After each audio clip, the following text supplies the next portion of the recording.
Farm দেওয়ার জন্য দেশ বিদেশ থেকে লোক আসে বুঝছেন, এই ইন্ডিয়ার তান আসে, মালয়েশিয়া তান আসে মুরগি ফার্ম দেওয়ার জন্য। কিভাবে আমি মনে হয় যে অল্প দিনে এত টাকার মালিক হয়ে গেলাম, এই শুধুমাত্র ব্রয়লার ফেলে জানা।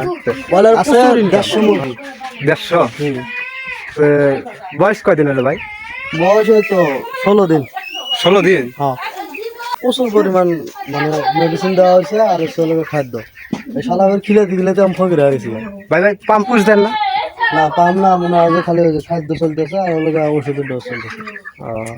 আচ্ছা আচ্ছা, তাহলে এই আপনার কত করে কেন আসিল পিস? কিনছিলাম হলো 42.5 টাকা।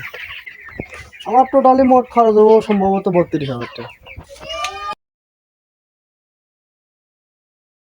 32,000 টাকা খরচ করে ধরেন অত পড়ায় মনে হয় যে একটু মুরগি আপনার হলো 2.5 কেজি 3 কেজি হলে ছেড়ে দেওয়া যাবো, এর আগে ছাড়লে পারে লস হয়ে যাবে।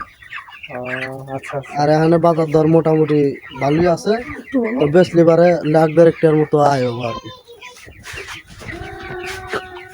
এই যে আর একটা উদ্যোক্তা ভাই, ভাই কিন্তু খাবার দেখতে আসছে।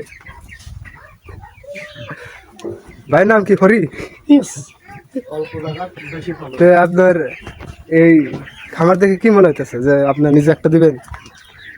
হ্যাঁ, তো কিভাবে দিবেন? প্যান্ট খুলে নাকি? অনুপ্রেরণা নিতে হবে।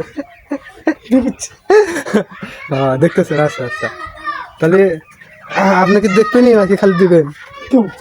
আচ্ছা, তাহলে আপনি বিশ্বাস করবেন না, আপনি বাড়ির দুটো খামার দিয়ে দেন দেন পেটে ভাত হবে না। প্রিয় ভাই ও বন্ধুরা, আমরা চলে আসছি সেই গাজীপুরে কুখ্যাত বিখ্যাত সেই সুনামধন্য সেই হাসিরা মধ্যপাড়া হাসিরা বাজারের সঙ্গেই উত্তরপাড়াও বলে এটাকে। আমরা চলে আসছি সেই মুরগির ফার্মে।